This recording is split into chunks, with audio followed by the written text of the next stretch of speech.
faithfully delivering value and interpreting great books from around the world. Hello, this is Sally's Book Talk. Today, the book I'll interpret for you is I Only Know Arithmetic, subtitled The Autobiography of Kunihiko Kodaira. Kunihiko Kodaira was a Japanese mathematician. What kind of mathematician do you imagine? Feel free to share your thoughts in the comments section. So, Kunihiko Kodaira was the first Japanese to win the Fields Medal. Later, he also won the Wolf Prize, making him the only Japanese mathematician to win both. A double crown. The Fields Medal is often called the Nobel Prize of Mathematics and is recognized as the highest honor in the field. The Wolf Prize is one of the highest honors worldwide, recognizing lifetime achievements in science and the arts. In 1968, Kunihiko Kodaira was invited by the Nihon Keizai Shimbun to write a serialized autobiography titled My Resume. Later, he compiled the serialized content into a book and changed the title to I Only Know Arithmetic. The autobiography was published by Iwanami Shoten in 2002. In Japan, mathematics education is divided into subjects like arithmetic, algebra, and geometry. The foundational part involves addition, subtraction, multiplication, and division, known as arithmetic. In the 1950s and 1960s, the mathematics subject in Chinese elementary schools was also called arithmetic. Kodaira calling himself only knowing arithmetic is a humorous self-deprecation. Next, I'll divide Kunihiko Kodaira's life story into 4 stages for you: childhood and adolescence, university life, research experiences in the United States, and after returning to Japan. There will be some mathematical jargon in the telling, but it won't hinder your understanding of this mathematician. Part 1. Let's get to know Kunihiko Kodaira in his childhood and adolescence. Kunihiko Kodaira was born on March 16, 1915. His father, Kazuichi Kodaira, and mother, Kyoichi Kane, were both from Hirano Prefecture. Some biographers mistakenly reported that Kodaira was born in Hirano, but he corrected this in his autobiography, stating he was born in Tokyo. Kunihiko Kodaira's father, Kazuichi Kodaira, was born in 1885 and held double bachelor's degrees from Tokyo Imperial University's College of Agriculture and College of Law. After graduation, Kazuichi Kodaira worked in the government's Ministry of Agriculture and Commerce. He served in roles such as head of agricultural policy, director of sericulture, director of agricultural policy, and minister of economic cultivation. His highest rank was vice minister of agriculture and forestry, equivalent to a deputy minister level in China. He was also elected as a member of Japan's House of Representatives. In his childhood, Kunihiko Kodaira found that his father was always busy, usually not coming home until midnight, rarely spending time with the children. He even couldn't clearly remember his father's face. Once, when Kazuichi Kodaira took him to the zoo, Kunihiko thought it was some uncle from another family. Kunihiko wasn't quite sure what his father did for work. Later, he learned from his father's biography that he was exceptionally diligent. Despite his political career, he wrote 40 monographs and 350 papers, more than Kunihiko himself produced. Kunihiko's mother, Kyoichi Kane, born in 1894, was a model Japanese-style virtuous wife and mother. Her father, Kinzai Kyoichi, was a scholar from an aristocratic family. Their home was a former samurai residence. As a child, his mother often took them to his grandfather's old house to escape summer heat. Grandfather mastered classical Chinese through bare text speed reading, unpunctuated texts. Sudoku meant reciting without understanding. Grandfather learned this way since childhood, similar to traditional Chinese private school education. Noticing Kunihiko struggled with classical Chinese, grandfather volunteered to teach him using bare text speed reading. Grandfather often said, "I couldn't read it first either," but never explained the text's meanings. Despite grandfather's tutoring, Kunihiko remained poor at classical Chinese and other elementary subjects like Japanese, geography, and composition. Compounding this, He spoke softly with a slight stutter, was small built, and in PE races would sometimes lag a full lap behind. Thus, Kunihiko called himself a miserable elementary student, though he excelled only in arithmetic. This likely stemmed from his childhood bean counting habit. He memorized multiplication tables fluently and mastered shakunho calculations. Japan hadn't adopted metric system then. 1 ri equaled 36 cho, 1 cho 60 ken, 1 kan 6 shaku. Conversions were complex, but he calculated accurately using shakunho. Kunihiko attended Tokyo Municipal Fifth Middle School. Japanese math education then. 5-year middle school, arithmetic in first year, algebra or plane geometry in years 2 to 4, solid geometry in 5th year. After entering 3rd year, Kunihiko self-studied algebra and plane geometry with classmates, completing all exercises within half a year. He then bought Self-Study Algebra by renowned Japanese mathematician Matsusaburo Fujiwara. Not because he particularly liked it. He simply bought it when he saw it, using it through 3rd year and 4th year. Kunihiko Kodaira spent a lot of effort studying algebra. He understood the first volume, covering polynomial theory, matrices, and continued fraction theory, topics that should have been taught in high school. But the second volume started right with Galois theory, which is content that might not even be taught in university. Kunihiko couldn't continue reading it. He also tried reading the Japanese version of Hilbert's Foundations of Geometry, but couldn't understand it. This is extremely profound content, even for undergraduate math majors. But back then, Kunihiko didn't know how to study mathematics. He wanted to learn whatever he didn't understand. Later, he realized that learning should be done step by step. According to Japan's education system at the time, middle school was equivalent to junior high. Graduating required passing an exam to enter high school. With fierce competition, admission rates were only 1/8 to 1/9.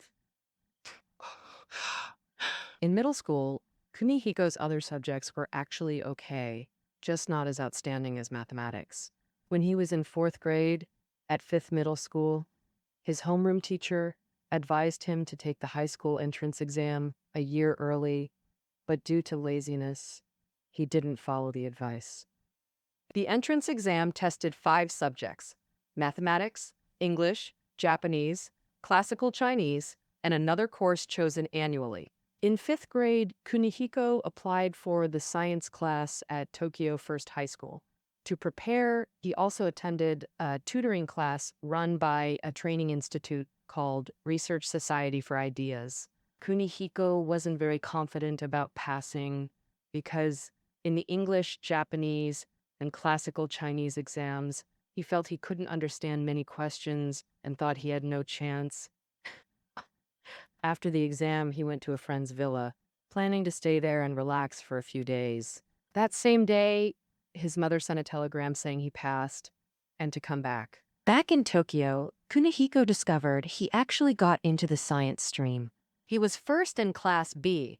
Besides mathematics, which he was confident in, he surprisingly guessed correctly on many other subjects. He also benefited from First High not having a deviation value limit, similar to China's minimum score requirement. Otherwise, he wouldn't have gotten in, as First High placed great importance on foreign languages, especially German. In Class B, the designated foreign language was German, which he wasn't good at. In reading class, he encountered sentences as long as 20 lines that he couldn't understand at all, but he excelled in mathematics. During his 3 years in high school, he self-studied trigonometry, analytical geometry, differential calculus, and integral calculus, and continued self-studying. It was probably during this phase that Kunihiko Kodaira finally understood Galois theory. This was top-tier knowledge that took masters at the French Academy of Sciences a decade to systematize, truly showcasing Kodaira's exceptional talent. In 1935, Kunihiko Kodaira successfully entered the mathematics department of Tokyo Imperial University, now known as the University of Tokyo. Now, part 2 will cover Kunihiko Kodaira's university life. The mathematics department had 5 professors, each specializing in a different field, admitting only 15 students per year. Students chose their advisors around their 3rd year. For Kodaira, studying at Tokyo University was quite relaxed. During freshman year, he diligently attended lectures, but started skipping classes by sophomore year. With just 2 hours of classes weekly over 8 academic months, total instruction time was roughly 64 hours. Studying 8 hours daily, he could complete these courses in just 8 days. Rather than crawling slowly with the teacher, he preferred running freely on his own. With this mindset, Kunihiko Kodaira often visited bookstores to buy books for self-study. He recalled his first book on Lebesgue integration. After studying it, he constructed a new Lebesgue non-measurable set, proof of effective self-study. Sometimes during attendance checks, Kodaira saw his teacher matching photos to names outside the classroom. After deliberation, he still didn't enter. During his sophomore summer, Kodaira planned to self-study topology. Daytime heat forced him to study at night. Nighttime brought mosquitoes. His mother set up a yard tent for study, but it remained ineffective. Kodaira then asked his father for a 100 yen bill to study at a hotel, barely covering 10 days' expenses. He then moved to his grandfather's spacious house, isolating himself in a separate building to finally finish the topology book. Later, he self-studied van der Waerden's algebra, attempted a small paper, and managed university studies despite his self-study obsession. He often borrowed classmates' notes at semester's end, easily passing exams. On his Tokyo University transcript, Kodaira received excellent in all subjects except geometry, which was good.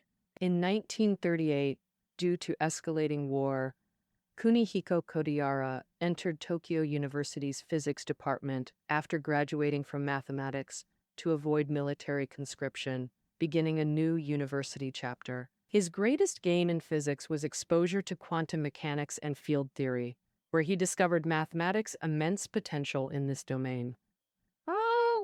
Starting in his 3rd physics year, he submitted papers to academic journals, publishing 8 during this period. Beyond mathematics, Kodaira's passion was music. While at 5th middle school, his father Kazuichi brought back a piano from Germany. He became deeply fascinated with it. Trying it casually, he quickly learned to read sheet music and play simple sonatas through self-study. Later, with relatives' help, he began formal piano lessons with a professional instructor. He stopped lessons during freshman year when hospitalized for appendicitis surgery. Though no longer taking lessons, his passion for piano never faded. He frequently attended piano concerts, sometimes performing or accompanying others. Kodaira married Iko Yoneda, violinist and sister of Tokyo University math professor Yonya, whom he met at a concert. In 1941, aged 26, Kodaira graduated from physics, staying as a research associate while lecturing students. By January 1944, he became assistant professor in physics, while holding same position in mathematics at Tokyo University of Liberal Arts and Sciences. Despite stable work, war brought constant relocation and food shortages. In 1945, as war ended, frequent Tokyo air raids made university classes impossible. Through Kodaira's proposal and father's arrangements, physics and math departments temporarily relocated to Shimosuwa Elementary School. This wartime contribution to Tokyo University deeply moved Kodaira. Remarkably, this evacuated class produced outstanding mathematicians, proving learning outcomes aren't tied to environment, validated by Kodaira's own experience. Amid displacement during adversity, Kodaira organized physics seminars. Building on these, he researched eigenvalue problems in second-order differential equations, ultimately writing a paper linking them to Heisenberg's S-matrix theory. In 1948, he asked Professor Yukawa to deliver it to Hermann Weyl at Princeton's Institute for Advanced Study. Professor Weyl was a leading figure in international algebraic geometry. Kunihiko Kodaira first encountered algebraic geometry by reading his book on Riemann surfaces. And the Institute for Advanced Study in Princeton, where Professor Weyl worked, was a highly open academic institution. Later, Kunihiko Kodaira received a reply from Professor Weyl. He informed Kodaira that others had reached the same conclusion through different methods, but still recommended publishing the paper in the American Journal of Mathematics. And this was Kodaira's first paper published in America. After reading Professor Weyl's Riemann surfaces, Kodaira constantly wanted to extend the book's conclusions to higher dimensions. Soon, he found this extension was feasible and discovered the pathway to achieve it. Kodaira summarized the main ideas into a paper, Harmonic Tensors on Riemann Manifolds, recommended by Professor Teiji Takagi. It was published in the Proceedings of the Japan Academy. He then wrote a detailed paper demonstrating this extension process, finally published in the Annals of Mathematics in 1949. It should be said that this American published article elevated Kodaira to a new realm of scientific research. Part 3. Let's discuss Kunihiko Kodaira's research experiences in America. In September 1949, Professor Weyl invited Kodaira to the Institute for Advanced Study in Princeton as a visiting researcher for 1 year. At that time, Japan suffered severe material shortages, making America a dream destination for most Japanese. Kodaira departed Japan by passenger ship on August 9th. After a month-long journey, he arrived at the Institute for Advanced Study in America. Kodaira's first challenge was overcoming the language barrier. When Kodaira first arrived, Professor Weyl was shocked to discover his English was so poor. He could only say, "Perhaps in the second semester when your English improves, you could lead a seminar." His poor English sometimes caused Kodaira embarrassment. For example, during meals in the dining hall, Professor Weyl loved telling jokes that made young researchers laugh heartily. But Kodaira couldn't laugh. He didn't understand Weyl's jokes. The researchers found his English level strange, even doubting whether he'd written his own papers. However, his poor English didn't cause significant inconvenience in daily life. Because the Institute's secretary, Miss Eichler-Hart, was born in Japan and had taught music to Kodaira's wife, Iko, in middle school, the world can be surprisingly small. So, how did Kunihiko Kodaira's research progress after coming to America? Overall, over nearly 20 years in America, he moved between institutions like the Institute for Advanced Study at Princeton, Johns Hopkins University, Princeton University, Harvard University, and Stanford University, conducting academic research and teaching, and meeting important collaborators. Kunihiko Kodaira also won the Fields Medal, often called the Nobel Prize of Mathematics. Now, let's get specific. In his first year in America, Kunihiko Kodaira stayed at the Institute for Advanced Study in Princeton. At that time, the mathematics division at the institute had 5 professors, 4 researchers, and 40 visiting scholars. Distinguished researchers had no assigned teaching or research duties. Therefore, Kodaira had plenty of time to read books or ponder problems. That year, Kodaira attended lectures by Einstein and visited von Neumann's first electronic computer room. The greatest game, however, was meeting Professor Spencer from Princeton University. Their collaborative research on deformation theory is recognized by the mathematical community as foundational to the field. Interestingly, during their first meeting, Kodaira declined Spencer's invitation. Here's how it happened. Spencer likely admired Kodaira's tensor calculus skills. One day, Spencer reached out to Kodaira through someone else, inviting him to organize a seminar on tensor fields. Kodaira repeatedly declined, saying he couldn't speak English. Spencer retorted, "Weren't you just speaking English?" Perhaps Spencer was the only person who didn't mind Kodaira's English. Thus, in October 1949, Kodaira held a somewhat unsuccessful seminar at Princeton University's math department, but it sparked their decade-long collaborative research on deformation theory. That same year, Kodaira also attended the International Congress of Mathematicians at Harvard and presented at a session on algebraic geometry. This marked Kodaira's first step onto the global mathematics stage. Arranged by Professor Whale, Kodaira began organizing a seminar, starting in the second year, specifically on February 2, 1950, with the theme of harmonic differential forms on Riemann manifolds. In the initial sessions, Professor Weil covered historical developments, followed by Professor Derram discussing harmonic differential forms, and finally Kodaira explained how to extend this to complex manifolds. The seminar ran until April. Subsequently, Kunihiko Kodaira went to Johns Hopkins University for a year of teaching, again due to language issues. A year later, he returned to the Institute for Advanced Study at Princeton as a visiting researcher. In June 1951, Kodaira's wife brought their 2 daughters to America, finally reuniting the family in the United States. In 1952, through Spencer's recommendation, Kodaira transferred to Princeton University as an associate professor while continuing research at the institute. And now, we see, during that period, Kodaira had daily lunches with Spencer, discussing mathematical proofs while eating. Their paper on the Severi conjecture emerged from these lunch discussions.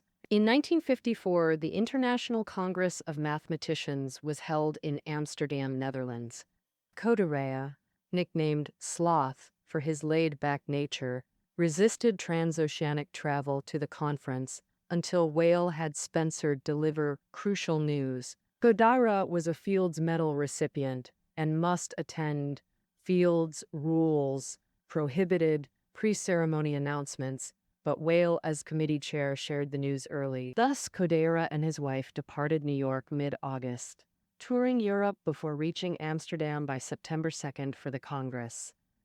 At the ceremony, committee chair Whale presented the medal to Kunihiko Kodaira, the other recipient, Sir.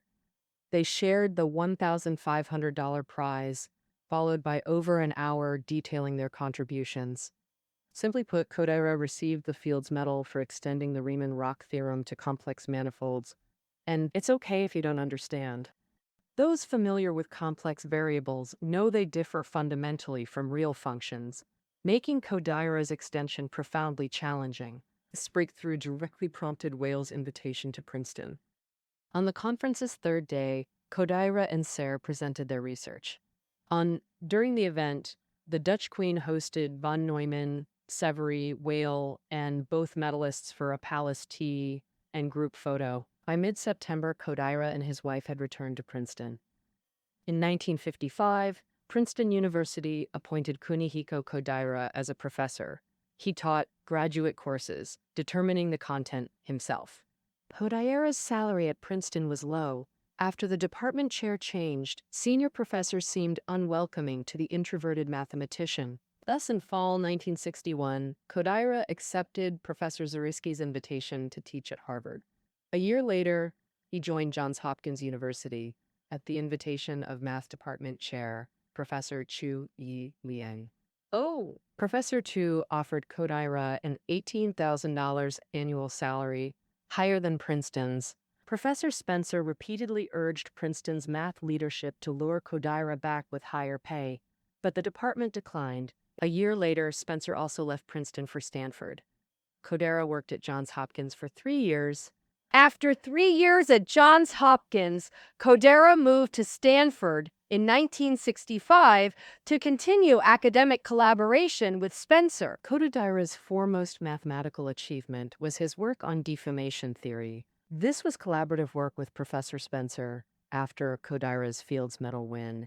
Their work is recognized as groundbreaking in value. Deformation theory primarily studies the functional relationship between stress and strain.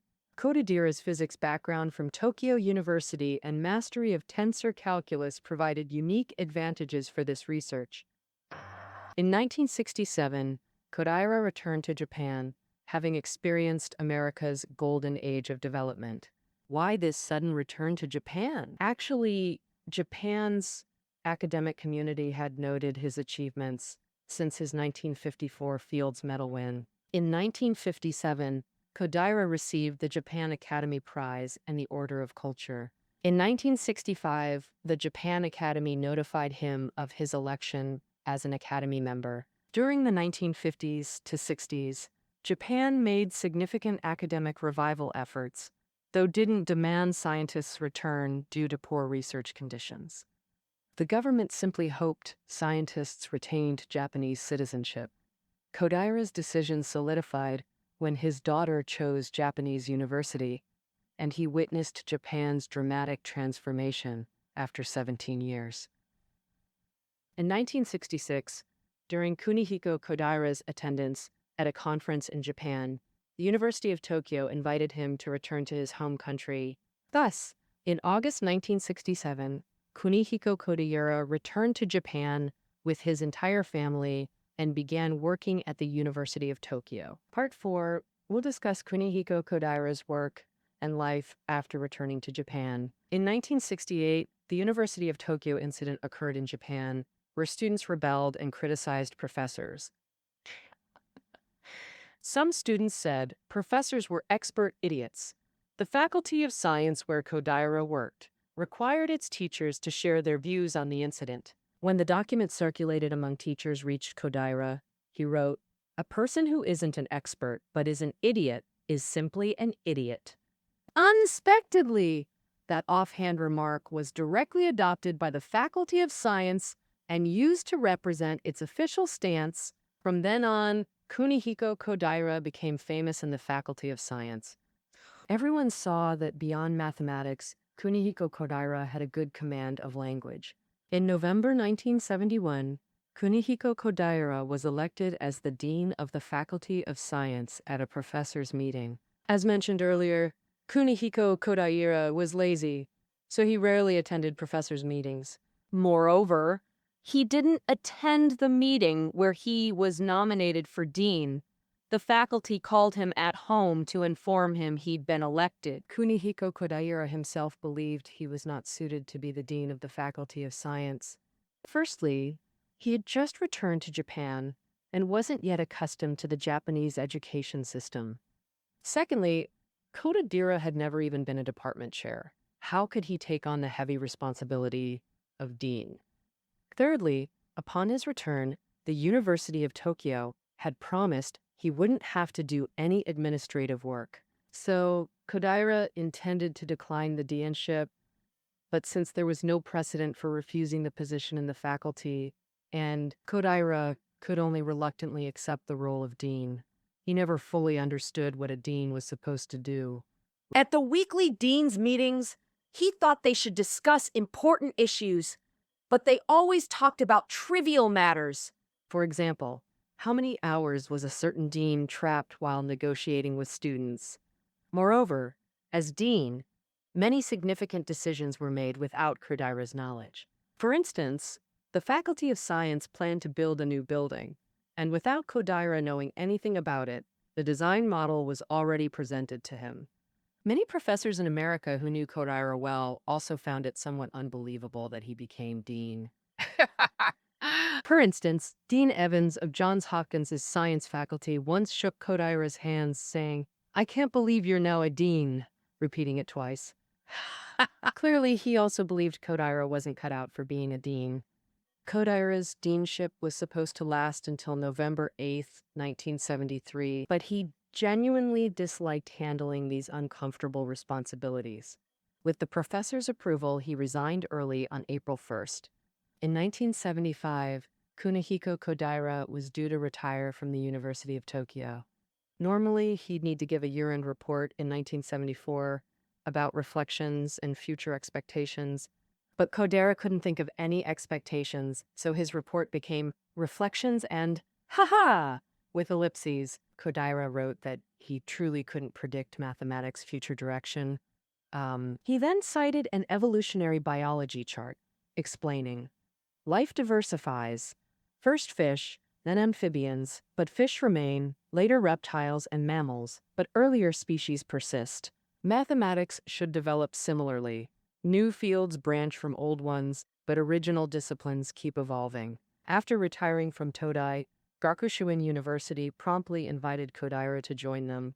So when Gakushwin's science dean guaranteed in writing no administrative duties, he taught there for another decade. At 70, Kodaira retired again. In 1975, he received the Fujiwara Prize, recognizing his continued excellence since the Order of Culture. In May 1985, Kodaira traveled to Israel for the Wolf Prize ceremony. This award honors exceptional career achievements. His eldest daughter, Yasuko, accompanied him. Concluding his autobiography, Kodaira shared two reflections. First, he observed declining student capabilities at Gakushwan. One assignment required copying Cauchy's convergence criterion 20 times, just 3 lines. Yet 9 of 50 students submitted sloppy copies, unclear whether unable or unwilling. Secondly, Kodaira participated in Japan's textbook reviews and strongly disagreed with so-called relaxed education, deeply opposed to the removal of mathematical content. He also believed it's inappropriate to teach subject knowledge to children before they reach appropriate developmental stages. And learning has age-appropriate requirements. Foundational subjects like Japanese and arithmetic need ample time and patient teaching, while other subjects should wait until students are developmentally ready. This is the true principle of children's education. Kodaira said, "Mathematically researched is simply thinking with the brain, so it always feels like I'm fully in control of the process. But looking back, I realize I was ultimately guided by fate. Under destiny's arrangement, I embarked on this journey to explore the mathematical world." Clearly, inspired conclusive mathematical research brings freedom and joy. It seems fate destined Kodaira to become a mathematician. After hearing this mathematician's autobiography, what new thoughts do you have about math learning or education? Feel free to share your thoughts in the comments. Well, I only know arithmetic. This concludes our interpretation of Kunihiko Kodaira's autobiography. Reading notes are below the audio. We'll see you next time.